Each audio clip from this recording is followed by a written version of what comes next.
Programa imparcial ao vivo pela sua cidade FM, jornal Águas Lindas, emissoras afiliadas e nossas mídias digitais. Hoje estamos com um convidado ilustre, senador da República, Cristóvão Ricardo Cavalcante Buarque. Eu vou ler um pouquinho aqui da sua biografia, que eu peguei no seu site, apesar de ser um pouco extensa, mas eu gostaria de ler porque é muito importante para os nossos ouvintes e telespectadores conhecer mais um pouco dos nossos candidatos e dos atuais representantes no Congresso Nacional. Cristóvão Ricardo Cavalcante Buarque nasceu em fevereiro de 1944 em Recife, Pernambuco. É casado com Gleides Buarque e tem duas filhas. É filho de um casal de classe média baixa. Os pais trabalhavam em uma tecelagem e o adolescente Cristóvão ajudavam a vender panos e a fazer a contabilidade comercial dos negócios.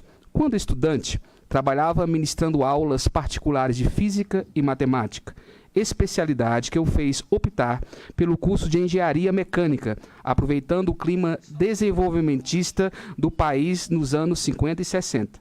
Cristóvão foi a primeira pessoa de sua família a ingressar em uma universidade. Na escola de engenharia no Recife, seu espelho era Celso Furtado, o criador da Sudene, intelectual que propunha unir o crescimento econômico e a inclusão social por meio da ação do Estado. Em um período de revolta contra a ditadura militar, o estudante Cristóvão optou pela militância na Ação Popular AP, de origem católica, fundada por gente como o sociólogo Herbert de Souza, o Betinho. Isso fez se aproximar de Dom Helder Câmara, arcebispo de Olinda e Recife, uma das principais lideranças da esquerda na época, com o acirramento da tensão política pós AI-5, não é isso? Acho que é isso a expressão. Dom Helder ajudou Cristóvão a obter uma bolsa de estudo para cursar o doutorado em economia na tradicional Sorbonne, não é isso? Em Paris. Em Paris sobreviveu com a mulher Gleides graças a uma bolsa de estudante de solteiro, o que o obrigou a trabalhar enquanto estudava. Ali fez amizade com Josué de Castro, geógrafo brasileiro de reconhecimento internacional. Sua tese de doutorado foi sobre a Sudene.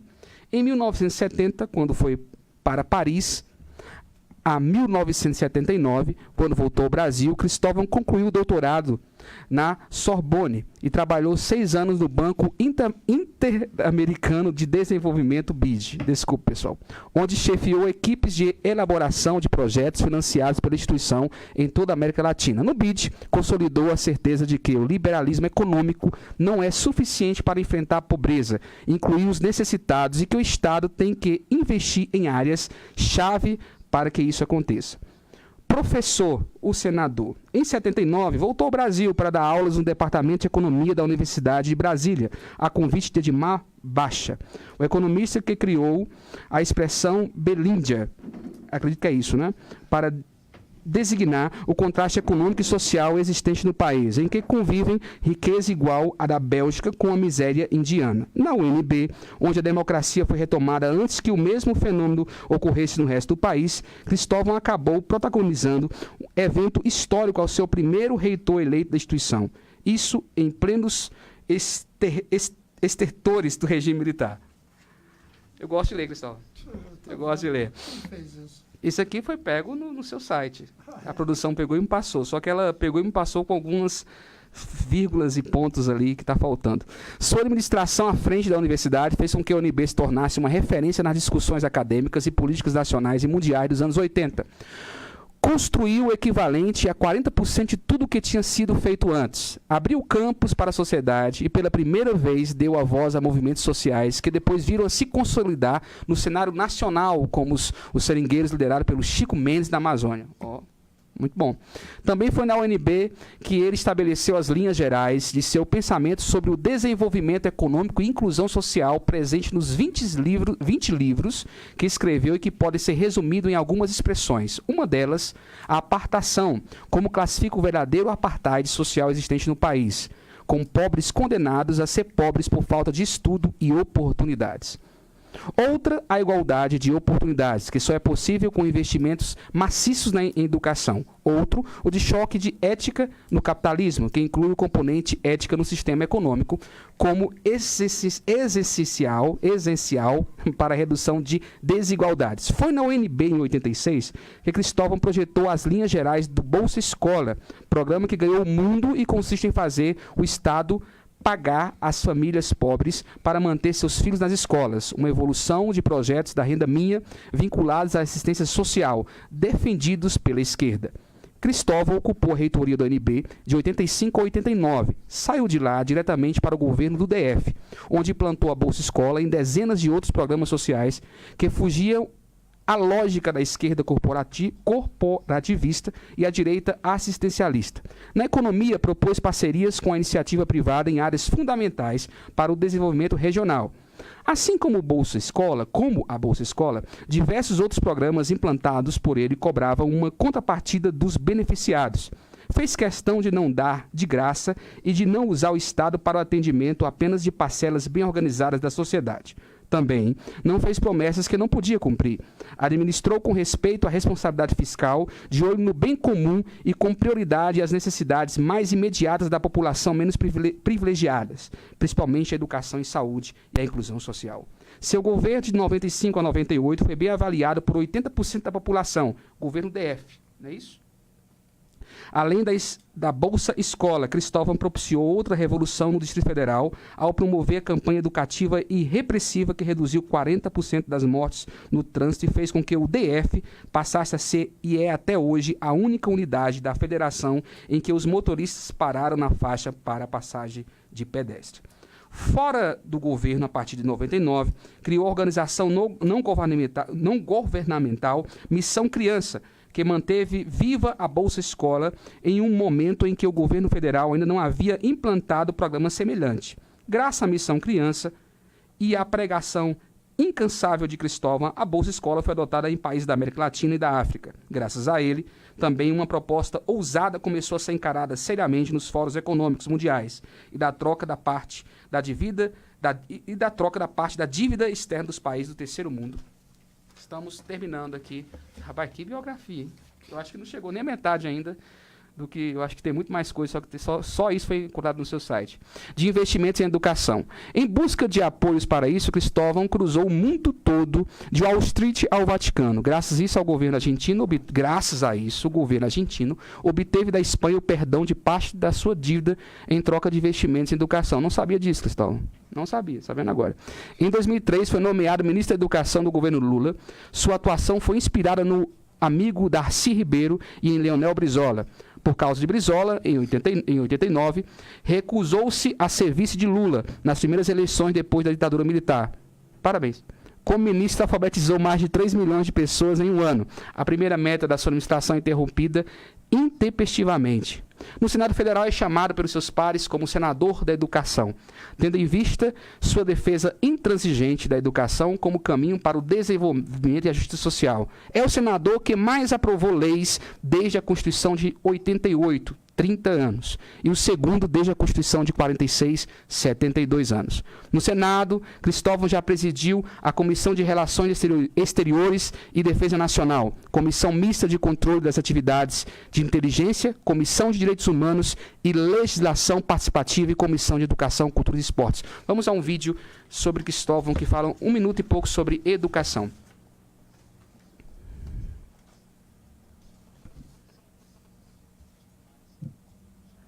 Eu sou professor. Eu acho que eu nasci com DNA de professor.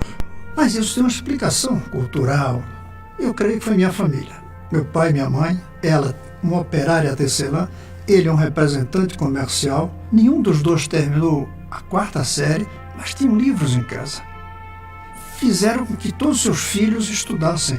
Eu creio que foram eles que me passaram a ideia de que educação é o principal caminho para mudar o país. Obviamente, além deles, meus professores, desde o primeiro curso, desde meus primeiros anos, foram passando essa ideia. E além as peças de teatro, os filmes que eu assisti, as músicas que eu ouvi, tudo isso foram me formando e levando a não aceitar apenas o trabalho profissional que eu desempenho, desta é a parte com competência de professor, mas tentar levar isso para todo o meu povo, para todo o povo do Brasil e, nesse caso, do Distrito Federal.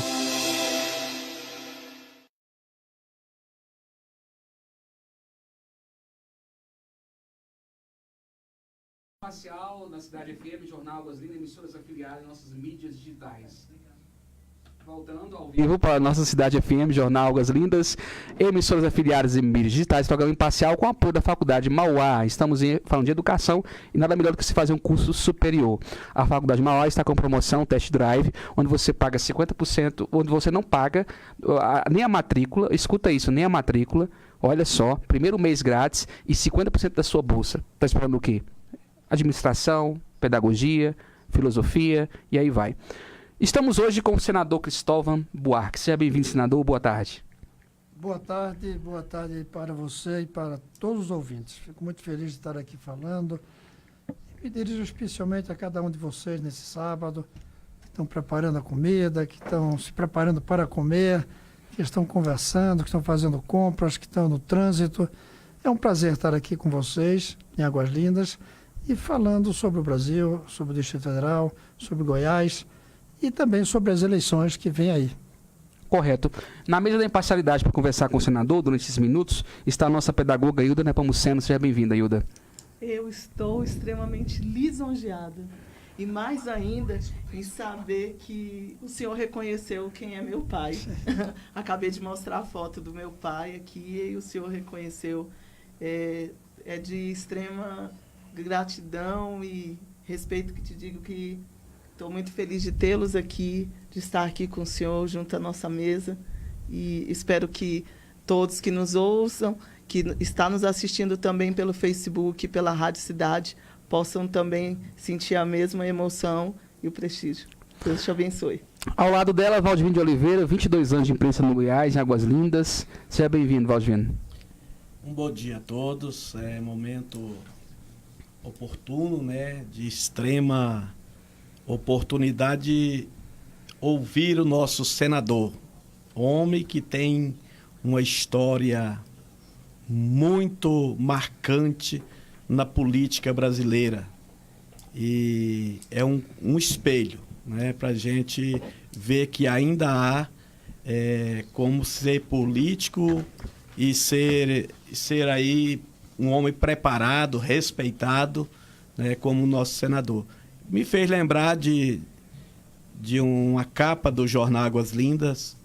Se eu não me engano, foi 2002, essa capa do jornal Águas Lindas, onde ele esteve em nossa cidade para inaugurar 5 escolas padrão século XXI.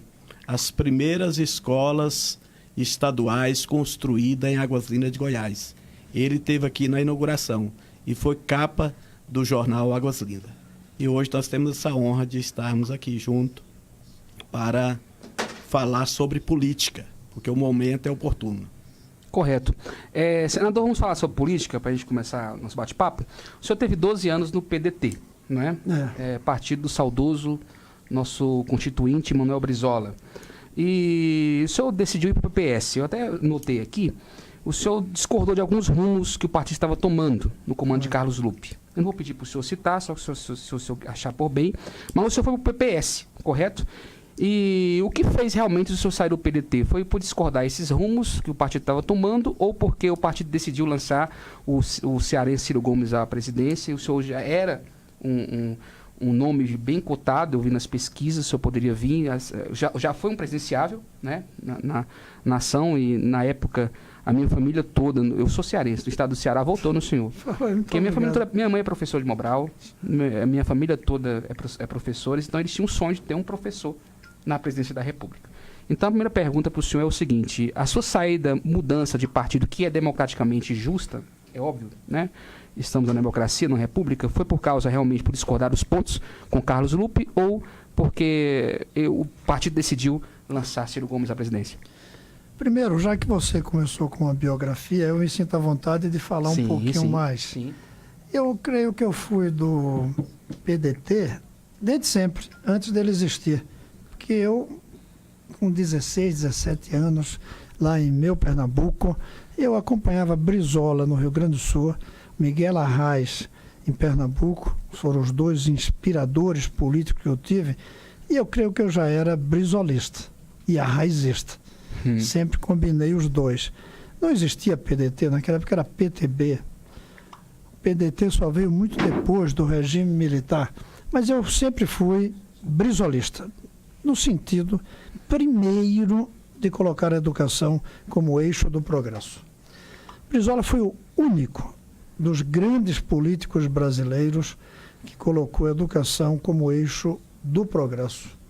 Os outros colocavam sempre a economia. Outros diziam que era economia depois que o Estado fosse dono, socialistas. Outros colocavam que era a gente investindo na agricultura. Brizola dizia, é a educação que emancipa. Então, já naquela época eu era brizolista. Mas não entrei em partido. Eu saí do Brasil, fiquei 9 anos. Quando voltei, fui ser professor da UNB, não entrei em partido. Fui reitor, não tinha partido.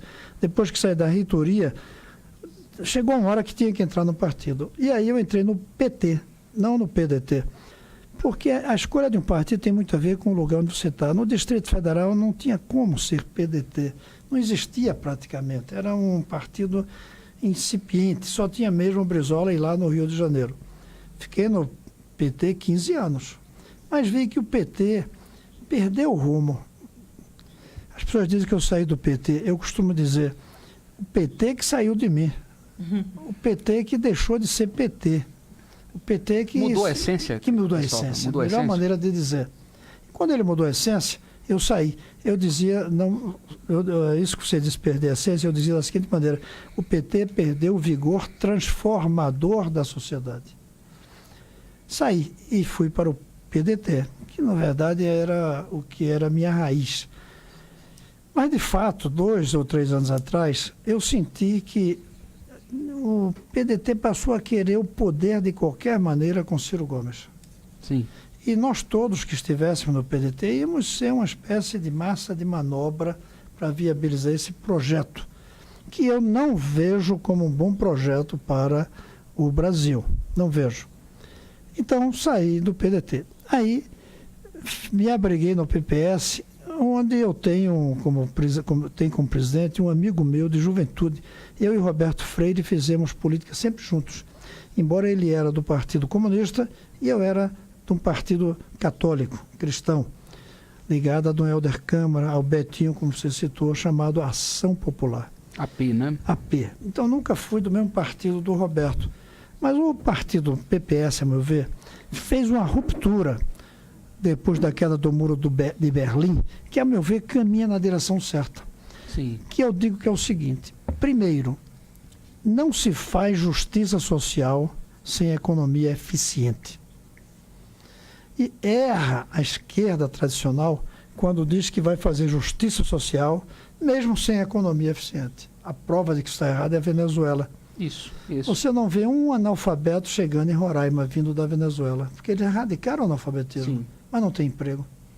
Descuidaram da economia. A economia tem que ser eficiente. E isso exige algumas reformas, sem as quais a economia quebrará. Aliás, sem as quais a economia quebrou no Brasil. Está quebrada a economia brasileira. Segundo, é que a justiça social se faz pela garantia da escola de qualidade para todos. Sim, sim. Para mim, a justiça social não é mais, por exemplo, aumentar salário, diminuir lucro. Isso tem regras.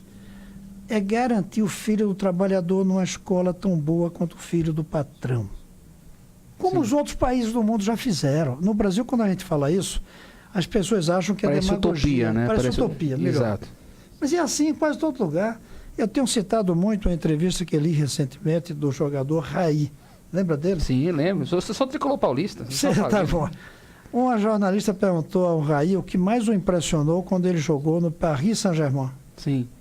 E ele disse, uma resposta tão simples e bonita, Ele disse, o que mais me impressionou é que minha filha ia na mesma escola que a filha da minha empregada. Isso acontece na Suíça também. Na Suíça, na Dinamarca, na Coreia do Sul, em tantos países. E isso é o eixo. Então, economia eficiente. 2, a justiça social, que tem que ter saúde, tem que ter segurança, mas, sobretudo, o efeito transformador, porque a saúde salva a vida, mas não transforma a sociedade. E uma pauta aqui que o senhor colocou aqui, eu achei interessante, na questão da distribuição, eu vou colocar de renda em si, porque o projeto Bolsa Escola também ajuda a família. Que o senhor cita aqui, quem criou aqui o seu, até quero parabenizar a equipe que criou aqui a sua biografia, eu não sei, eu peguei no site, dá um destaque, realmente frisa bem o seu trabalho. E fala que você não apenas ajudou, mas você, como o mineiro fala, você não só deu peixe, você ajudou a pescar.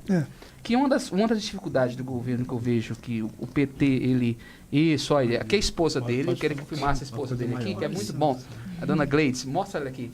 É muito bom ter um candidato que prioriza a família, que a esposa está do lado, né? Porque nós temos candidatos aí que não sabem nem quem é a esposa, entendeu? Parabéns por ela estar aqui nessa lida com ele aqui, como diz o nordestino, né? Então o mineiro fala, dá o peixe, mas não ensina a pescar. E o senhor deu peixe e ensinou a pessoa a capacitação ali.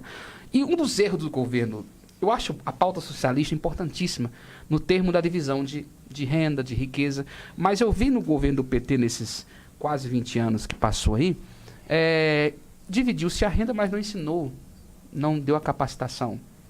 Então torna aquele voto de cabresto.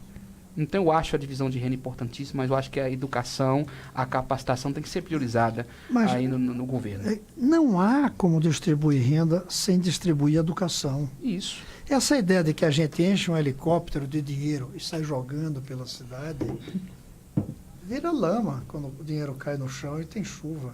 Isso. O dinheiro só chega no bolso depois do conhecimento chegar no cérebro. Nossa, forte É isso que a gente precisa convencer o povo.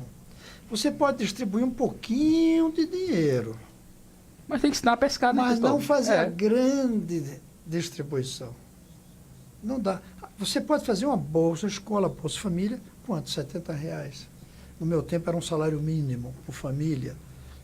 Mas você não vai dar 10 salários mínimos, a não ser pela educação, por 2 razões. Primeiro, porque é a educação que faz com que o país produza muito. O Brasil é um país que produz pouquíssimo por pessoa. Sim. Todo mundo diz, mas o Brasil é o 7º, 8º país do mundo, porque tem 208 milhões. Exato. Mas quando você pega a renda per capita, nós devemos estar em 70 lugar, 70º lugar. Sim, sim. Nossa renda per capita é muito baixinha, porque nós não temos produtividade. A produtividade vem da educação, Exato. do conhecimento. Então, em primeiro lugar, para aumentar a renda, precisa de educação. Que aí vem a E capacitação. segundo, Sim. para distribuir a renda, precisa que a educação seja igual para todos. Aí, nem todo mundo vai ser igual, mas a distribuição vai ser pelo talento e não Sim. pela herança. E mesmo assim, a desigualdade vai ser pequena, como é em todos os países que fizeram isso. Então, voltando, Sim, sim. PPS, política, utopia. Sim. A economia tem que ser eficiente. Não acredite em quem propõe como uma economia pobre, ineficiente, distribui renda. Está mentindo, Tem é como. demagogia. Segundo, a justiça vem de saúde e educação para o presente. Mas para o futuro, é a educação de máxima qualidade e igual para todos. Sim. E aí, quem tiver mais talento, mais persistência, mais vocação, pode subir mais. Terceiro, é que seja sustentável. Tem que ser eficiente, tem que ser justa e tem que ser sustentável. Não adianta fazer justiça e eficiência econômica destruindo a natureza, acabando a água, por exemplo. País rico, mas sem água. Aí faz parte da educação. Faz parte da educação Exatamente. também. Como vai acontecer no Brasil, vamos ficar sem água. A não ser, vai ter lá no Amazonas, mas Correto. aqui não vai ter, porque é sujo. Sim. Que é a sustentabilidade. Agora, essa Sim. sustentabilidade, ela tem que ser ecológica, a natureza, mas ela tem que ser fiscal, não pode ser endividado. Um país não pode ser endividado. Tem que ser sustentável financeiramente. E a moeda tem que ser estável. Porque ninguém hoje quer corrupção. Mas as pessoas esquecem que a inflação é uma forma de corrupção. Sim. A inflação é um roubo. O Sim. governo dá uma nota de 100, mas só vale 80. Isso não é roubo? Isso é roubo. Eu acho que tá valendo só 50, viu? Então, só vendo 50. Então, são essas três coisas. Se comparar o dólar, né? Tá valendo só 50. São essas nem 50. três coisas. Mas o dólar até pode ser por alguns fenômenos estrangeiros, né? Não depende só da gente. É verdade. Três coisas. Eu creio que o PPS hoje representa isso. Sim. Então, eu estou no PPS. Mas eu sinto que doeu no seu coração, Cristóvão, porque você faz parte do PDT. Eu sempre Doeu quando... muito no coração, mas doeu o PT também. É, né? É. Doeu também. Doeu. Mas eu tive que escolher doer no PT ou ficar Estagnado.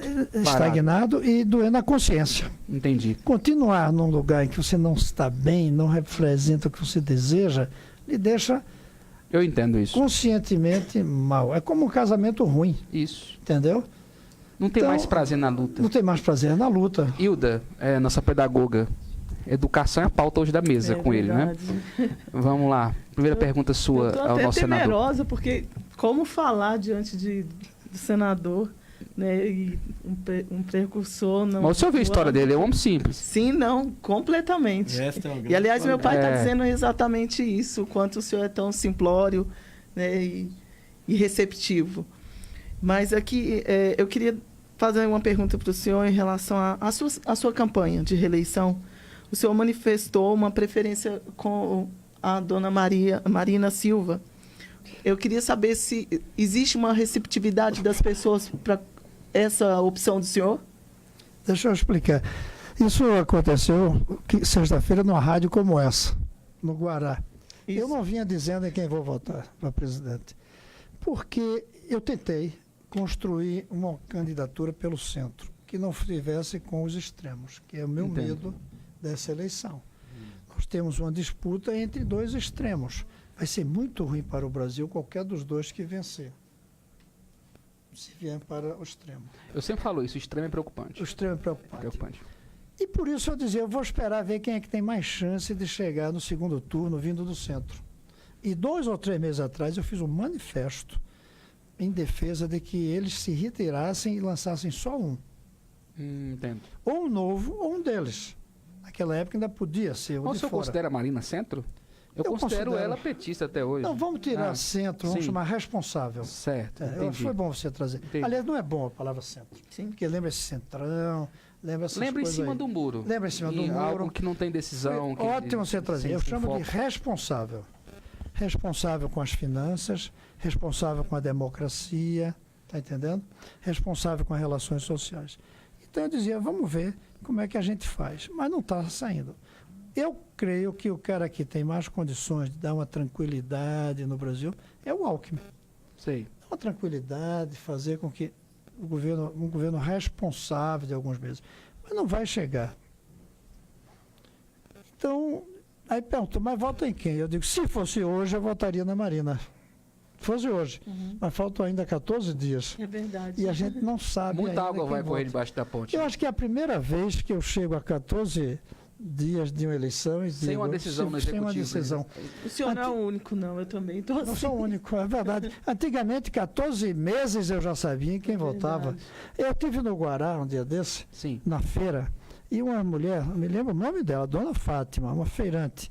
Ela disse uma coisa que me tocou muito. Ela disse, olha, eu nunca fiquei como eu estou hoje, sobre o DF.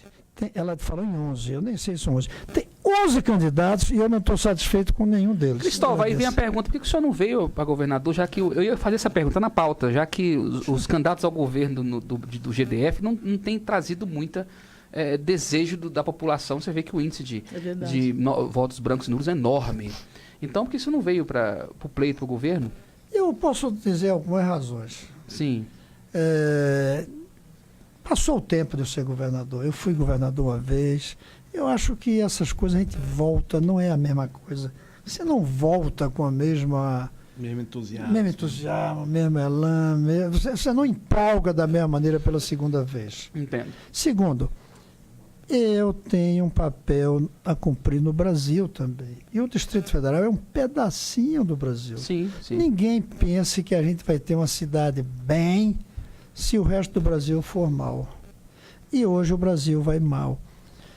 Eu acho que uma pergunta anterior seria, não porque não ser governador, por que não ficar em casa aos 74 anos, É verdade. curtindo a vida, lendo... Já que você lutou tanto na França no começo, podia voltar agora para lá, curtir, né? E tudo Eu mais. nunca contei, mas eu devo ter 10 mil livros na minha biblioteca. É, né? E não li quase nada disso. Olha aí, daria E olha que tempo. eu li muito. Por que que eu Meu não sonho é fico? ter uma biblioteca com 10 mil livros. Por que que eu não fico mais tempo com os netos? Por que que eu não viajo sem ter que voltar em cima da hora? Vou num dia, volto no outro. Porque eu leio o jornal, vejo a televisão e não me sinto no direito de descansar. Que A não bom. ser que o povo diga, Cristóvão, descansa, cara. Mas aí eu vou fazer um discurso dizendo, eu não me omiti. Que bom isso. Eu, até o fim, briguei para me colocar no campo de batalha que o Brasil vive hoje. Esse campo de batalha é na política, Correto. porque é a política que resolve os problemas de um país. Na campanha, eu terminei elaborando a ideia, quando uma família quer se encontrar porque tem algum problema, ou quer definir para onde ir, ela se reúne numa mesa. E com o amor entre os seus familiares, se une e diz para onde ir. Mas um povo Sim. não pode. Não tem mesa Verdade. para É verdade. 208 milhões de pessoas. Não tem. E nem tem essa dimensão de amor entre 200 Temos contradições, religiões diferentes. Nós temos times diferentes. Nós temos coisas diferentes. Então, a união se faz na urna, não na mesa. A família é na mesa, o povo é na urna. A família se une por amor a um povo pela política. É verdade. E na política, onde é que eu posso estar melhor para ajudar o Brasil? Mais do que no governo do Senado. Distrito Federal, é no Senado Correto. Federal. Vamos continuar nossa pauta, Valdivino? Eu teria aqui muitas perguntas para fazer para o senador, até mesmo porque ele vem trazendo aí um projeto de... Não vou nem falar de político, um projeto de vida, porque envolve muitas coisas. Mais uma coisa aqui, senador, que eu observei o senhor falando, é que cai no meu pensamento, na minha ideologia, de que o maior problema hoje do país está em querer fazer as coisas melhores para grupos individuais, tá? Fazendo com que, em vez de unir, se separa. Em vez de unir, se separa. E eu vejo aqui, quando você falou da educação aí de qualidade, justamente precisa da educação de qualidade para todos. Não é ficar separando como hoje o que se criou aí nos governos anteriores, foi querendo classificar quem pode, quem não pode. Quem pode fazer isso, quem não pode fazer aquilo. Eu vejo que a educação, a saúde, a segurança, tem que ser boa para todos, daquele o mais rico ao mais pobre. Não pode ter exclusão em nenhuma área dessa. E eu vi aí o seu projeto, né, sua visão, sua proposta, que você luta por isso. Correto. Luta por isso. E é isso que vai resolver o problema do país. Não é ideologia de que alguém tem mais direito que outro. Não, não. Todos têm o mesmo direito. E o direito é esse, é de uma educação de qualidade, uma saúde de qualidade, uma economia estável. E aí sim, como você falou, com a educação de qualidade, todos vão adquirir uma economia melhor para a sua vida, para a sua família. Sim. Agradeço o seu projeto. E agora eu quero dizer para você, né, no momento atual que nós estamos vivendo, o que você vê que o futuro presidente da República tem que fazer para resolver esse problema? Muito boa pergunta. Eu vou começar do bem genérico e aí vou detalhando. Aliás, eu vou dizer que é a primeira coisa que eu acho que o próximo presidente deveria fazer. Ele ir falar para o povo dizendo: eu sei que o Brasil hoje precisa recuperar coesão e rumo. Eu quero ser um instrumento disso. Não vou ser presidente do meu partido, não vou ser presidente dos meus amigos, não vou ser presidente contra meus inimigos, não vou perseguir ninguém. Eu quero ajudar o Brasil a ter coesão e rumo. Isso. Duas coisas que nós não temos hoje. É verdade. O Brasil hoje é um país sem coesão, dividido em corporações, em grupos. Cada grupo se sente como se fosse uma república em si. Então ele dizer, eu quero trazer coesão e rumo. Aí ele precisa de, para o imediato, começar a dizer que vai combater a violência, que vai organizar o governo para que funcione com eficiência. Governo não pode pertencer aos políticos nem aos funcionários. Governo pertence ao povo. Exatamente. Justamente. Então ele vai ter que fazer com que as coisas sirvam ao público, não ao Estado. Quando uma coisa na mão do Estado não servir ao público, então ela não está boa na mão do Estado. Quando estiver na mão privada, mas não servir ao público, também não está boa, tem que ter regras. E aí entra melhorar a eficiência da saúde. É possível, aliás, é possível, não, eu provei no Distrito Federal como a saúde pode funcionar bem. Pode O funcionar que eu fiz, gente? Eu disse, saúde não é uma questão só de hospital. Botei água e esgoto em todas as casas. As mais pobres tinham água e esgoto. Verdade. Aliás, eu botei esgoto em Samambaia e Santa Maria antes do Lago Norte e Lago Sul, onde até hoje eu acho que tem fossa. Segundo, um programa chamado Saúde em Casa, em que as Lembro pessoas disso. tinham Eu estava em médicos Brasília essa juntinham. época. Você evitava que as pessoas ficassem doentes. O grande serviço de saúde é fazer com que as pessoas não fiquem doentes. Não é curar depois da doença. Terceiro, Verdade. organizar bem os hospitais para que não falte remédio, para que não falte médico. Isso é uma questão de gestão e de respeito ao público. Antes de respeito aos políticos e mesmo até ao servidor em si. O servidor é servidor do público. Ele tem que servir ao público. Para isso ele tem que estar contente. É verdade. Mas não pode sacrificar o trabalho. Então, dito isso, ele tem que trazer linhas para o rumo do Brasil. Não pode ficar pensando só nos próximos meses. E aí eu volto a insistir. É começar um programa de federalização da educação de base no Brasil. Todo lugar do mundo, a educação só ficou boa quando foi uma questão nacional. Se for só municipal, não pode ser boa, porque os municípios são desiguais e muitos. Você fala da União, a responsabilidade total, Exatamente. municipal, estadual. Exatamente. Sim, agora, deixa eu explicar isso. Não é de repente um É, decreto. porque o senhor sabe que isso é um trabalho de construção. Hoje a Leva nossa 30 União anos. está um problema, não está conseguindo nem gerenciar o próprio executivo. Não, Nem mas Brasília já veio. Mas gerenciar não, gerenciar é local. Sei.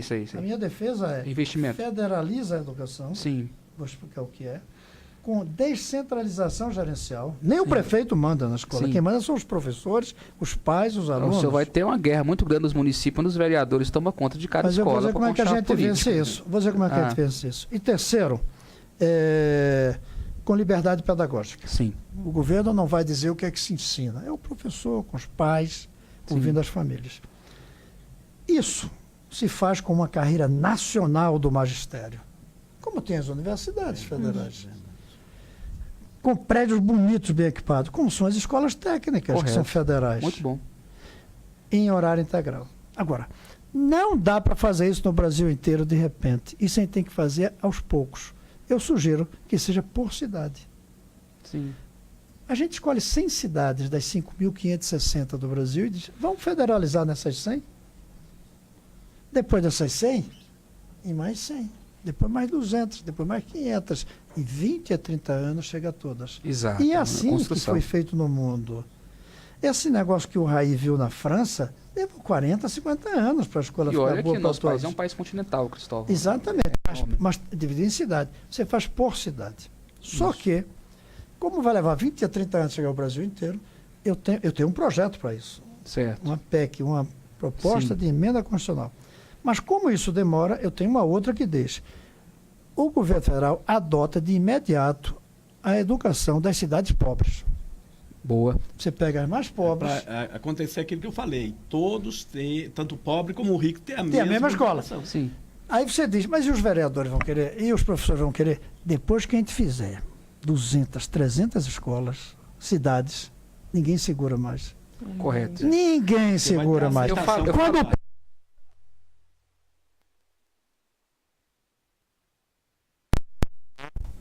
Que só estuda em escola particular quem quer, por qualquer razão, não é porque a pública é ruim, Sim. porque eu sou a favor que continue escolas privadas, tem que dar liberdade para ter escola Sim. privada, não tem que proibir. Mas eu lamento que a pessoa tem que ir para uma particular porque a pública é ruim. É. Você tem que ir, por exemplo, porque você quer educação religiosa. E a escola do Estado não pode dar educação Não pode. religiosa, O Estado é porque laico, não qual é a Isso. educação? O Estado é laico. Exato. Então você quer ter educação religiosa, então você põe numa escola religiosa. Ou você quer que seu filho, nem sei se deveríamos deixar, quer estudar em inglês, nossas coisas tem que ser em português. Você pode escolher uma escola, mas é uma questão sua, não é porque a outra é ruim. Então, é por isso que eu quero ser senador ainda, para continuar lutando por essa Correto. lei. Eu não consegui aprovar. Eu frisei essa questão da parte municipal, o Cristóvão, porque nos municípios do Brasil, inclusive aqui acontece muito na cidade, vereadores que tomam conta de escolas. Eles tomam conta de escolas. Ele já vem um acordo político, o vereador X toma conta de escola tal. E ele vai lá e decide quem são os funcionários, quem são tudo. Então, ou seja, você vai ter uma batalha muito grande pela frente. Ele disse que ele enfatizou que isso é do Brasil todo, né? É, do Brasil todo isso acontece. E O senhor tem ciência disso? Não, no DF não existe de jeito nenhum isso, até porque lá eu implantei a escolha do diretor pelos professores. Ah, Não, entendi. mas isso é na escola municipal. Sim, pois é. Lá vamos supor que aquilo seja um Porque lá, município. acho que, Exatamente. Lá acho que lá É não, o Estado. tem essa questão. um não distrito, tem, mas um tem distrito. lugar que tem, sim. Tem. lugar que Vamos ao break cultural para a gente ir para a última parte do programa, que é o tempo de ter um café ali, que traz para a mesa para nós. Você traz, pedagogo, ajuda sim. nós. Vamos a um break cultural rapidinho, enquanto a gente puxa parte do programa, a Mas gente eu fala não mais sei sobre educação. Se eu respondi a pergunta completa. Não, Porque a pergunta, eu Sim. queria continuar um pouco. Pode Sim, ser? pode. É sobre o presidente, o que ele vai fazer. Né? Isso. Então, eu creio que ele deveria fazer isso. Chegar lá, pedir uma reunião do Congresso, junto, Senado e Câmara, e dizer, eu estou aqui para servir ao país. Eu estou aqui para trazer coesão e rumo. Eu tenho que governar com vocês. Entendo. Que eu sugeri a Dilma quando eu vi que ela ia cair. Eu votei pelo impeachment, mas eu fui lá tentar impedir isso. E disse para ela, presidente, tem 3 coisas ruins adiante no Brasil. O impeachment não é bom, a cassação da chapa não é boa, ou seu governo continuar também não é bom. Estava ruim. Aí disse, a saída, presidente, a senhora continua presidente, mas com outro governo. Constitua um governo, como se fosse um parlamentarismo. Constitua um governo com gente nova. Não só do PT, nem do PMDB, de gente de outros partidos. Uma coalizão. Uma coalizão. Pronto. Para fazer Você é a um coalizão. Cristóvão, você é um grande sonhador, viu? Sabia que ela aceitou? Sim. Eu fui com 6 senadores mais. Não, 5. Eu e mais 5. Deixamos, isso está numa carta, viu? Essa frase minha, de que tem 3 coisas ruins adiante, está na carta escrita. Eu fiz questão para guardar para a história. Ela aceitou. Marcamos um jantar com 18 senadores de todos os partidos. E aí ela não se interessou, não ouviu falar. Eu tenho a impressão que ela saiu dali, já eram as 7, 8 da noite, conversou com algum assessor que tirou isso da cabeça dela. Porque deve ter dito, isso vai beneficiar fulano, vai beneficiar ciclano, melhor não fazer. Terminou caindo. Então, eu acho que é isso que o presidente tem que fazer. Ele tem que ter consciência de que ele é um instrumento da nação. Ele não é presidente, ele é um instrumento da nação. Esse instrumento para tentar trazer coesão e rumo. Porque o Brasil está se desagregando. A gente fala que o Brasil está em crise. Passou. É pior do que crise. Tem crise, pior do que crise é decadência, e tem pior do que a decadência é desagregação. Exato. Nós estamos num processo de desagregação. E a crise não acredito na crise financeira. Eu acredito nela numa crise de princípio, de ética. Exato, moral. Vamos cultural. Cultural. Não Senador, é financeira senador. só, Não é financeira, não. Olha, se tivesse uma Se fosse financeira, nós já estava pior. Se tivesse uma unidade nacional, a gente resolvia a dívida. Só era dizer quem pagava por ela. Porque tem como pagar. Verdade. Porque tem como pagar. Senador, Você tirar daqui para ali, não é? Vamos a um break cultural, porque o tempo só é curto, isso é uma agenda muito apertada. Aí depois a gente volta para o nosso último a parte do programa, para a gente tem algumas 2 pautas que eu quero falar com o senhor. Não saia daí. Vamos a um break cultural rapidinho e a gente volta. Voltamos já.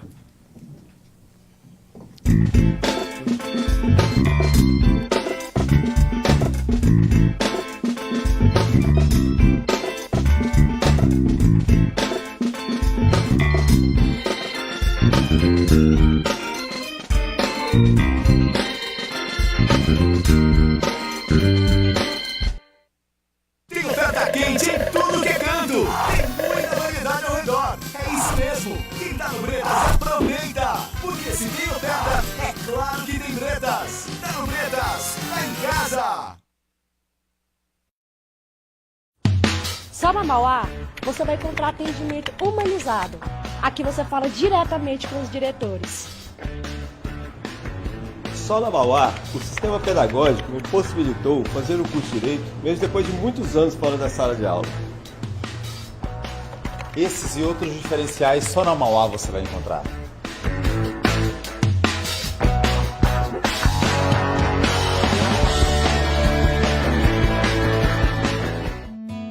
Agora você pode ter acesso a uma saúde de excelência.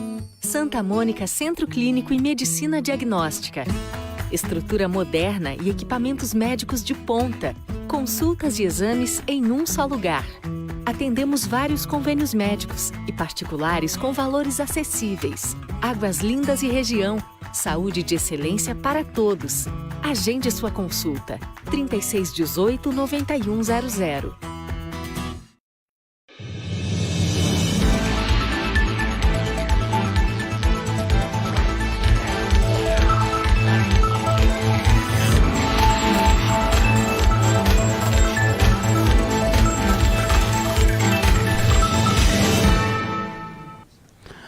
Voltamos com o seu Imparcial. Você pode estar estranhando. Mas o programa Imparcial no sábado, não, porque hoje é uma edição especial na qual nós estamos recebendo o senador da República Federativa do Brasil, Cristóvão Buarque.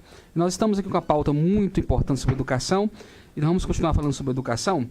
Cristóvão, nós estamos vendo uma crise na educação, não só relativa ao investimento, né, financeiro, mas também ao conteúdo que estão nas salas de aula. E é notório no Brasil que há tanto de direita como de esquerda, uma doutrinação na escola, onde tira-se do aluno poder aprender matemática, história, geografia, e ali vem a doutrinação e perde-se o foco. Acredito eu que no ensino médio e superior possa-se haver um debate, até ideológico, porque as pessoas já estão formadas, com suas mentes formadas, já estão, né, realmente com suas ideologias quase determinadas ali. Então, acho que para haver um debate maduro na sociedade, ensino médio e superior, sim. Pode ser o professor estar lá e direcionar algo para os alunos em si. Mas eu vou ser bem direto. Mas na questão infantil, Cristóvão, eu vejo hoje a ideologia de gênero entrando nas escolas. E eu queria saber do senhor, que é um educador há tanto tempo, professor, reitor de faculdade, se isso é saudável para o Brasil. Porque eu venho de um tempo, o Valdivino também sabe disso, que a gente estudava português, matemática, história, geografia, e o índice de reprovação era menor do que é hoje. Muito bem. Então, hoje a gente vê uma militância muito grande dentro das escolas públicas, desde ao ensino primário ao superior. Médio e superior eu acho até importante ter o debate, tem que ter o debate. Eu acho que é de crescimento. Mas eu acho que para a infância ali de 6 anos em diante, crianças sendo bombardeadas por ideologia de gênero, eu acho que isso não é saudável. Mas é uma opinião minha. Mas eu queria saber do senhor o que o senhor acha sobre isso. O debate hoje está chegando nas casas, não chega pela escola, chega pelo celular, chega pela internet. E não tem como barrar isso. Não tem como. Então, proibir o debate nas escolas, não tem como. Agora, o que eu acho é que não se deve responder antes que a criança pergunte. O erro que está na tentativa de passar uma educação sexual para a criança pequena é quando se tenta passar uma educação antes que ela pergunte o assunto. Tem aquilo como pauta, né, senador? Tem que ser a pauta da criança. Pois é, segundo, não pode ser pauta do professor, mas sim da criança. Não pode ser pauta do professor. Então, o senhor é a favor da lei, do projeto Escola Sem Partido?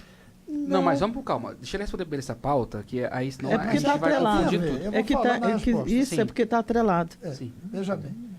Eu creio que a gente não deve tentar influenciar a criança antes que ela pergunte. Primeiro ponto. E segundo, sem a participação da família. Certo. Eu acho que questões morais, o professor tem que dialogar com os pais, tem que dialogar com a família. Porque o professor pode achar uma coisa de ordem moral, que é contra a moral da família. Eu acho que ele não pode passar. Educação, né, que os pais que dá. Eu acho interessante que a educação infantil, os pais... Não, educação tem uma santíssima trindade, eu digo sempre. Me ensine, por gentileza. É a família, Sim. a escola e a mídia. A mídia educa, inclusive no sentido perverso, negativo. Televisão educa negativamente, muitas vezes. A internet hoje educa negativamente. Veja bem, quando um professor diz que a Terra é redonda, ele está dando uma manifestação científica. Sim. Mas quando ele dá uma manifestação sobre sexo, tem a ver com moral É verdade. e consciência. Então a família tinha que participar Então a família disso. tem que participar. Então eu sou a favor de que, primeiro, se espere a criança perguntar. Quando eu digo perguntar, não é ela perguntar com a boca, não, é pela idade, pela faixa de idade. E segundo, que esses temas de ordem moral, a família seja escutada. Agora, escola sem partido. Agora, a ideia de escola sem partido, a meu ver, é uma tentativa de tolher a liberdade dentro da escola. Sou contra o doutrinamento. Sim. Doutrinamento eu sou contra. Exatamente. Mas doutrinamento se faz sem partido também. Tem muito doutrinamento sem partido. Eu prefiro, já está tendo, eu prefiro deixar liberdade de opinião. E aí tem que ter de partido também. O professor fomentar a ideia. Né? Comentar sem doutrinar. Exatamente. Eu acho, Então, Hilda, eu acho que é impossível em uma disciplina como história, como geografia, como filosofia e sociologia, o professor não colocar um sentimento naquilo. Sim. É impossível. Então, é por isso que eu acho importante, ensino médio e superior tem que ter o debate. Sobre marxismo, sobre cristianismo, tem que ter, porque as pessoas já estão formadas lá em Exatamente. cima. Agora, você pegar uma criança de Não. 6, 7 anos e ali, de formação ainda, de É quase uma caráter, indução. e induzir a ela a sexualidade, e o material a religiosidade, também. o material. O material que tem proposto Então, é um eu escândalo. acho isso Isso não tem saudável, como. senador. Não é. Você se antecipar a idade da criança está errado. É por isso que quando a gente vai para o cinema tem lá a idade faixa mínima, etária. faixa etária. Então eu creio que a gente tem que, essas duas Respeitar coisas, isso aí. respeitar a idade, tem idade para tudo, não pode se antecipar. E também, no caso de questões de ordem moral, ouvir a família. Mas sabe por que tem a lei da escola sem partido?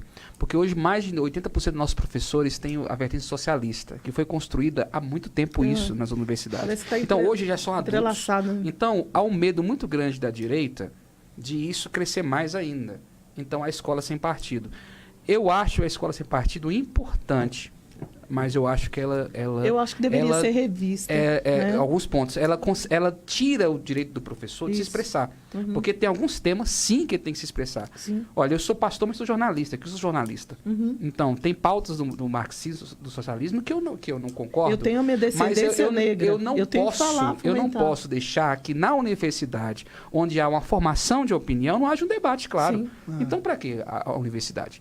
Então, tem que haver um debate ali. Eu acho que tem que ver. Agora, eu acho que existe matérias que realmente tem que ter um senso naquilo ali. Exatamente. Prudência é a palavra. Agora, Sim, não então- esqueçam que hoje as questões estão chegando nas crianças numa idade muito precoce. Exatamente, isso é absurdo. Então, É cada verdade. vez. Não, mas está chegando porque chega, não é pela escola. Chega pela internet, entendeu? Chega por esse mundo que a gente liga a você botou- televisão tocou e no assiste ponto. uma televisão de outro Aí país. o pai vai lá e coloca lá uma novela e etc. Então chega vai. pela coisa. Agora, vamos continuar falando de educação, mas eu quero falar, sai de educação, porque o trabalho senador não é só educação. O senhor está em Águazinho de Goiás, uma cidade do entorno, nós estamos caminhando para o final, senador, mas o entorno hoje é um dos maiores colégios eleitorais do estado do Goiás e também um dos maiores colégios eleitorais do Distrito Federal. Porque a maioria da cidade do entorno, tanto de Águas Lindas, a Luziana no entorno sul, a Planaltina do Goiás, são cidades dormitórias, onde o pessoal mora, mas trabalha no DF e a grande maioria vota no Distrito Federal. Vou falar de Águas Lindas. Águas Lindas nós temos, pelo IBGE, mais de 300 mil habitantes, mas creio eu que estamos chegando a quase 400 mil habitantes. Desses quase 400 mil, 90 e poucos mil votam aqui no Colégio Eleitoral Goiano, né, em Águas Lindas, e 40%, em torno de 40, quase 50 mil, vota lá no Distrito Federal. Então, nós temos votos para eleger 2 distritais. Tem. Dependendo do federal, ajuda bastante. verdade. Governo e senador também dá ajuda, apesar de ser uma ajuda porcentagem bastante. pequena. Então, onde eu quero chegar com isso, senador? Eu costumo dizer, essa frase é minha, que nós estamos na faixa de Gaza. Por quê? Nós estamos aqui no cinturão, né, ao redor do Distrito Federal, que não tem todo o apoio que deveria ter do governo do Goiás, viu, Wilder? E não tem o apoio que deveria ter do GDF. Exatamente. Por quê? Porque o pessoal dorme aqui, trabalha lá, o GDF fala, já que eles dormem lá, moram lá, então a gente não vai ter o investimento necessário que era para ter. E o pessoal de Goiânia fala assim, não vou investir tanto porque a maioria dos impostos são retidos lá. É verdade. Então a gente tem um problema sério. Acuados. Muito sério. Então, ou seja, eu acho que você muda, você passa ali, o senhor passa ali naquela ponte ali do Descoberto, onde tem a divisa, Águas Lindas, Goiás e DF, você vê a diferença, urbanização, você vê a diferença do ambiente. Não estou falando de cidade nova de 22 anos, não. Você desce para Valparaíso, a mesma coisa. Você desce para Planaltina, a mesma coisa. Então, como fazer isso? O DF é uma cidade tão linda. O senhor não é senador só do DF, o senhor é senador do Brasil. É verdade. Então, ajuda a gente. A gente precisa de ajuda, de que haja mais investimento aqui no DF. Mas ou nós... bota o papel do Roriz, que teve antigamente, que queria transformar o entorno em DF, ou então vamos tentar sentar com o próximo governo, seja Caiado, seja Zé, seja Daniel Vilela, e tentar um norte, Firmar porque essa ideia, né? nós estamos no cinturão, na faixa de Gaza. Sim. Chega as eleições, não falando do senhor não, tá? Chega as eleições cheio de candidato aqui da cidade do Verdade. DF, cheio de candidato do Goiás, choram aqui na nossa frente, abraça todo mundo, mas depois das eleições some todo mundo. E nós continuamos com um transporte, não estou falando do governo do Candango, que cresceu bastante. Tá? O governo aqui cresceu bastante, a cidade tem seu mérito. Mas estou falando no âmbito geral do entorno. Esse programa está indo para o entorno todo. Então, ou seja, precisamos da ajuda do Senado. Mas nós temos Congresso. trabalhado. Sim. E 3 meses atrás aprovamos essa nova configuração de aliança de todas as cidades. Você fala RID? O RID. Sim, sim. Do entorno. Certo. Que a ideia é, de fato, ter uma cooperação entre os 3 estados, Sim. o governo federal, para construir um projeto comum da região. Eu sempre disse, como governador e professor, eu dizia, o entorno não é problema, o entorno é a solução para o Distrito Federal. Sem essa região, Brasília vai virar uma metrópole insuportável. Não dá para juntar todo mundo para ali, porque daqui a pouco vamos ter 8 milhões de habitantes, é questão de 20 anos. Exato. Então vai ser, eu aliás uso uma expressão que eu gosto, vai ser uma monstrópole. Cristóvão, o senhor respondeu aqui, mas o que o senhor para mim fala? O entorno já é um peso para o governo do Distrito Federal? Não, para o Distrito Federal não é, inclusive porque o governo Rodrigo foi tão ruim que o que pesava lá era... Porque eu me sinto assim, sabe? Eu me sinto uma carga em cima, igual o jumentinho no Ceará, tipo, a gente precisa ir para lá, fazer as coisas, né? É um o peso que tinha é que as pessoas iam tratar-se na saúde lá. Mas o governo Rodrigo foi tão ruim que as pessoas estão saindo para cá. Tá, tem gente procurando aqui. Tem gente que vem da Ceilândia é verdade, tem. Verdade, sai de Braslândia, vai para Padre Bernardo. Aqui em Água Linda, aqui em Águas Lindas. Nós temos pessoas de Brasília sendo atendidas nos hospitais de Águas Lindas, por incrível que pareça. Não tem direito a dizer que é peso nós do DF, porque nós vivemos do dinheiro do governo federal. Sim, sim. Então, é dinheiro de vocês que vai financiar o salário nosso. Exato. É verdade. É dinheiro do Brasil. Esse fundo constitucional é muito grande. Então, a população do Brasil se ressente. Nós não temos direito de olhar dizendo está vindo gente de fora ser tratada aqui. Porque quem banca é o Brasil. É o Brasil. A saúde do DF não é bancada. Senador, mas o que poderia ser feito? Vamos na prática. Porque não é nem o que poderia ser... sistema único, não. É um fundo constitucional que financia o Distrito Federal. Quando eu era governador, não existia ainda. Do Distrito Federal. Senador, Federal. É verdade. Por gentileza, senador. Mas o que poderia ser feito na prática? Nós temos aqui, nós temos o Goiás, nós temos o DF, nós temos Zé Elton no governo até o momento, nós temos o Hollenberg no governo. Pode ser Caiado, tudo indica que vai ser em primeiro turno, né? Mas sempre dizem que o Goiás é primeiro turno, mas sempre vai para o segundo. Vamos ver que Caiado seja eleito, né? E tem aqui o Rosso seja eleito, que é o seu candidato. Como podemos fazer para ter um trabalho que possa realmente ajudar o entorno, equiparar, deixar o entorno mais bonito, em termos de urbanização, de tudo? Eu podia dar 1000 respostas genéricas. Vou dar uma bem concreta. Sim. Federalizar todas as escolas do entorno. Né? Todas as escolas do entorno, começar por aqui, serem boas. Olha, você vai... Mas não é só escola, é segurança, urbanização, transporte público. Para começar. Sim, para começar. Se a gente começasse por aí, o resto virá em algum tempo. Correto. O projeto seu que já está em andamento. O projeto já entraria. O erro, o Nordeste, você falou aí de Celso Furtado, foi meu mestre. Exato. Mas meu mestre errou muito naquela época do desenvolvimento do Nordeste, porque achou que a saída era a indústria. Se, em vez de ter feito industrialização, que não deu para quase nada no Nordeste, tivesse dito, o Nordeste vai ter as melhores escolas do Brasil, com o dinheiro da Sudene. Hoje era outra região. Hoje lá é que estaria como a Califórnia. Sim. Era lá que estaria Google, era lá que estaria o Windows. Mas Sim. inventamos fazer indústria. E não demos educação. Então, só para ter, depois eu vou continuar. Claro, fica à Hoje vontade. você vai no Novo Gama, atravessa uma rua, é Goiás, no outro lado é o DF. Exatamente. As escolas do DF estão bem melhores do que as do Novo Gama e pagas com dinheiro do governo federal. É verdade. Por que não faz as duas do governo federal? Isso é uma. A saúde, pelo menos, já tem o SUS. Isso, É fazer exato. com que o SUS funcione. Funciona. Melhore o... Então, essas duas Repasse coisas já do dariam um salto. Fora isso, é acabar com guerra industrial e trazer as indústrias mais para cá do que para o próprio DF. A indústria Exato. federal não é para ser industrializada. Ou para Anápolis, que é perto. Anápolis. Águas Lindas, cidade que liga O praticamente em Rosso torno tem todo. falado muito nisso. Pois é. Cada emprego que se cria no entorno... Vamos trazer o Rosso aqui, se der tempo, Claro, qualquer vou dia propor trazer isso. aqui, Eu vai estou vir indo me aqui. encontrar em Taguatinga agora. Cada emprego que se cria no entorno, ele diz, é um a mais lá no Distrito Federal. Porque o emprego aqui vai trazer por aqui quem vai trabalhar lá. Está entendendo? Sim, sim, sim. Então, libera lá um posto Claro. e cria uma pessoa no seu próprio lugar, onde vive Exato. trabalhando. Mas é a cooperação que tem. E aí volta a existir. Tudo vai depender do governo federal, do Sim. Brasil. Não tem saída para Goiás, Pernambuco, Distrito Federal, se o Brasil não for bem. Mas o senhor assume um compromisso conosco aqui, que o senhor vai sempre olhar com mais carinho aqui para nossa região? Mas eu olho, tanto que fui eu que conseguiu aprovar o CID, que é um Sim. projeto, eu acho que é do Caiado. Certo, Mas correto. estava abandonado, entregue, perdido. Eu fui lá, recuperei, falei com o presidente do Senado, trouxemos e aprovamos 2 ou 3 meses atrás. Correto. Foi muito bom. Vamos às considerações finais, que o tempo está Sério? esgotando Tinha já. tantas Tem perguntas. muita coisa para andar. Me chame mais vezes, que eu tenho... O tempo do senador é corrido. E voto se ganha é lá. Senador é corrido e candidato mais ainda. Exatamente. E suas considerações finais, Hilda Nepomuceno, por gentileza. Poxa, eu tinha tantas outras perguntas aqui para fazer para o senhor, mas ainda assim já sinto muito lisonjeada, repito o que foi dito no início do programa, por estar aqui com o senhor. Tá?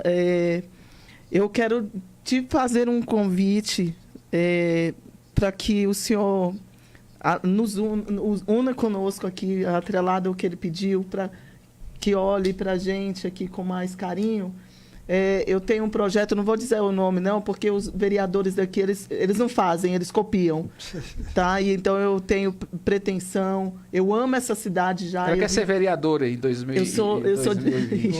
Eu sou de Brasília, nasci em Brasília, morei muitos anos em Taguatinga, mas vim aqui para Águas Lindas já tem 6 anos e falo com brilho nos olhos de Águas Lindas.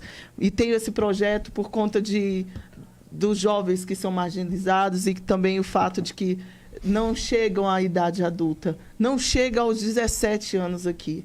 Eu vejo meus filhos chegarem tristes da escola e dizer, mãe, lembra de fulano? Sim, foi assassinado. Isso me dói na alma.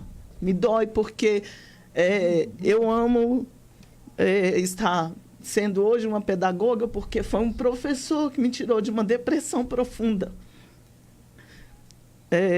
Célia Cruz, de Taguatinga.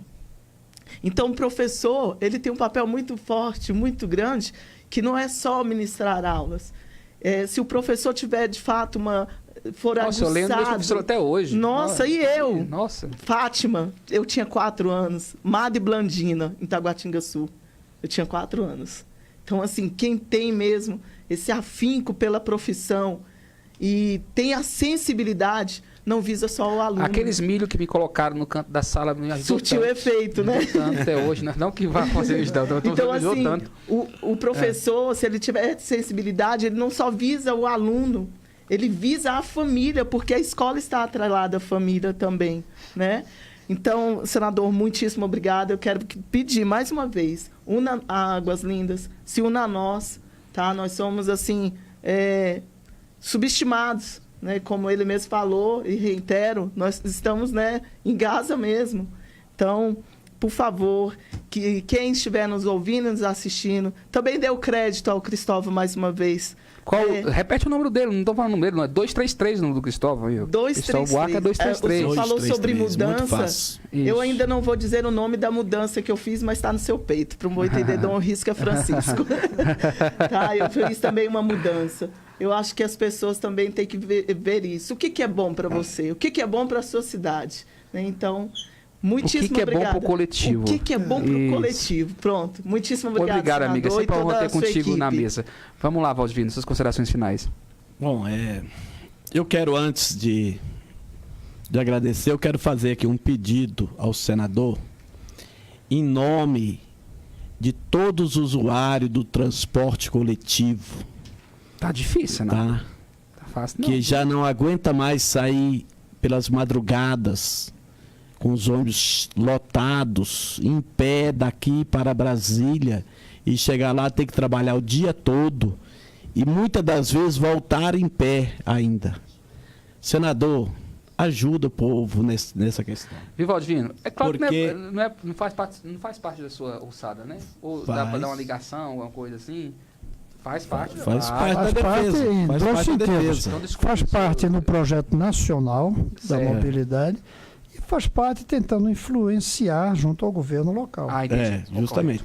Porque Águas Lindas o transporte aqui é interestadual, senador. O senhor sabe disso? Sim. O senhor sabe dessa batalha aí com a NTT. A unificação não tem aqui, né? Não tem. E que a NTT é que comanda aqui. E eu não tenho aqui prova, não posso afirmar assim com provas, mas no meu ver, pelo que eu acompanho há 22 anos o transporte coletivo de Águas Lindas, o que eu vejo é que há um cartel formado entre empresas e com apoio da NTT, da qual as empresas são marcadas para ganhar as licitações Isso é sério, hein, e Valdinho? mantém escravo o usuário do transporte por empresas que não dá a qualidade necessária do usuário, que paga caro as suas passagens. 6 e quanto a passagem aqui? É 6 e... não me lembro direito, acho que é 6,49, se eu não me engano, tá? Mas isso é uma reivindicação diariamente, isso, né? Isso é muito triste para o trabalhador. Além de não termos emprego na cidade que moramos, que eu, pelo menos, moro aqui há 22 anos e gosto da minha cidade, onde crio meus filhos, crio a minha família, tá?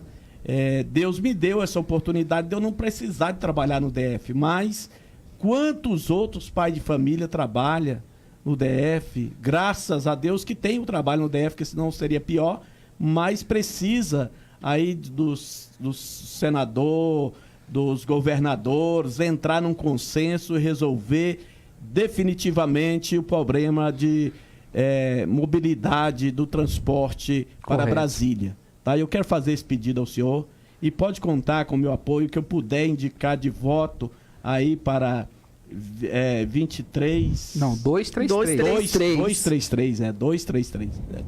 Seria 23,3, né? 233. 233. Eu me admiro a sua pessoa, me admiro, tá? Porque tem assim um currículo aí extenso, né? Muito extenso. Eu quero dizer que o senhor deveria ser o nosso presidente do Brasil. Se o senhor fosse candidato, eu com certeza seria o meu escolhido. Seria tá? pelo menos a mais prudente escolha. É o mais prudente essa guerra eleitoral que nós estamos tendo aí. O mais preparado, ficha limpa, né? Porque é outra coisa que me admira, uma pessoa estar no tantos anos na política e não ter aí a ficha suja. Isso aí é de nos honrar. Como diz o boiadeiro lá, é para glorificar de pé. Só você comprar aí, tá, gente? Ainda tem em quem nós possamos votar que realmente tem trabalho prestado, tem preparo para continuar um trabalho em defesa do povo brasileiro. Correto, aí, um senador que merece o voto do eleitor, tá? Muito obrigado por você que nos acompanhou e muito obrigado, senador, por nos honrar com a sua presença aqui, trazendo aí esse debate, esse esclarecimento, porque é momento que o eleitor precisa saber quem é quem Verdade, para quem escolher bem em quem votar. Muito obrigado e uma boa tarde a todos. Senador, suas considerações finais. Eu- Se você falar, pode olhar para aquela câmera lá. Pro público, Ali, tá? tá bom. Isso. Eu que quero agradecer a todos vocês, o privilégio de estar aqui, um debate muito rico, gostei muito. Não ficou preso do aspecto local, Verdade. imediato da eleição. Discutir um Brasil, educação e dizer que eu estou pronto para continuar na luta. Eu não vou me omitir nesse momento. O Brasil não permite que ninguém se omita. É como se você estivesse num campo de batalha e dissesse, não, eu estou indo embora. Não. Até porque, diferentemente da maioria dos outros, eu não uso nada do Senado. A não ser uma equipe que eu tenho trabalhando comigo. Eu não uso carro, eu não uso verba indenizatória, nem salário eu uso desde que me aposentei. Abri mão do salário integral. Eu moro no meu apartamento há 38 anos, não recebo ajuda de aluguel. Se eu sair amanhã do Senado, eu não vou sentir falta de nada do ponto de vista material meu e muito provavelmente vou começar até a Então ganhar... a política nunca foi para o senhor uma profissão, uma Nunca, missão. ao contrário, me custa, porque eu, se não fosse senador, eu É ia uma missão receber pro dinheiro senhor. por palestra. Enquanto eu fui senador e recebi o salário inteiro, eu nunca aceitei receber R$1 por uma palestra. Depois que me aposentei e abri mão do salário, até que de vez em quando eles pagavam os valores, sempre pouco. Mas eu saindo, eu vou estar mais solto, livre. Sim, sim. Mas nesse momento, sair dessa luta por vontade própria seria uma omissão. Não me omito, quero continuar na luta. Preciso de você. 233 para continuar na luta. Muito obrigado. Vamos pôr na mesa um livro. Pôr na mesa aqui, rapidão, um livro. Um livro... Senhor, um livro para o senhor. Não entendi, um livro que eu gosto? Sim, isso que o senhor gosta, um livro aí. Formação Econômica do Brasil, de Celso Furtado. Foi um livro que me marcou com a vida. Uma frase. Uma frase é que você me provocou aqui, dizendo a renda, antes de chegar no bolso... Repete, acho que repete para ele. Deixa a assessora repetir. lindo. Repete para o nosso senador. Que foi boa, essa frase é boa. Repete aí. Antes de... Como distribuir renda sem distribuir educação. Dinheiro só chega no bolso quando o conhecimento chega no cérebro. Isso. Bom, vendo? essa Ó, frase, tá uma bom? música. Uma música... eu gosto de tantas músicas, mas todas do Chico Buarque, meu primo. Ótimo, ótimo. Um arrependimento. Arrependimento eu não vou dizer, não. Tá Teria que certo. pensar muito. Um sonho. Um sonho, o Brasil, ter os filhos dos pobres na mesma escola dos filhos dos ricos. Lula. Lula, um dos maiores gênios da política que o Brasil já teve, um grande presidente, porque foi responsável com as finanças, tentou fazer distribuição de renda, mas não percebeu que a distribuição que ele fez não foi estrutural, não entrou na sociedade, porque não investiu na educação de base. E terminou querendo tirar proveito eleitoral da educação, privilegiando a universidade, que dá voto, e não a educação de base, que criança não vota. Bolsonaro. Bolsonaro, eu acho que reflete hoje o que o povo brasileiro quer com sua raiva. É um candidato que chega porque o povo está com raiva, mas é um perigo. Correto. Foi uma honra receber o senhor aqui hoje, senador. Só um detalhe, Sim, fica à porque vontade. que eu acho perigo. Raiva não é boa conselheira. Ótimo. Foi uma honra receber o senhor aqui, toda a sua equipe, a sua esposa, aqui na mesa da imparcialidade. Queria ter mais tempo com o senhor, para a gente estar aprendendo junto e conhecendo sua história. Eu desejo mais um pleito saudável para o Brasil, que o senhor obtenha sucesso e que a educação continue sendo prioridade nas suas pautas e que o Senado possa ver a educação com mais carinho e que o Congresso Nacional possa ver a educação com mais carinho, que possamos ter lá dentro do Congresso Nacional, e você faz parte disso, eleger pessoas que tenham como prioridade esses pilares: educação, segurança, transporte público, saúde, porque é constitucional, é direito nosso. E aqui tem o Cristóvão, 233, eu conheço a história dele, não de agora, eu conheço desde o meu Cearazinho, minha mãe no Mobral, eu conheço o Cristóvão. Então, é um homem público que realmente tem uma postura, realmente um caráter diferenciado e que tem priorizado o trabalho no Brasil de serviço à população, não apenas como... E não é um trabalho político, emprego, mas sim um serviço de missão à sociedade, à nossa comunidade, à nossa população. Um abraço e que o senhor tenha sucesso nesse seu pleito. próxima quarta-feira estaremos entrevistando a candidata a deputada federal Paula Belmonte. Na sexta-feira, o candidato a deputado estadual David Messias. E na primeira quarta-feira de setembro, o candidato a federal Luiz Miranda, do Distrito Federal. Um grande abraço e até logo. Fiquem na paz. Sucesso a todos.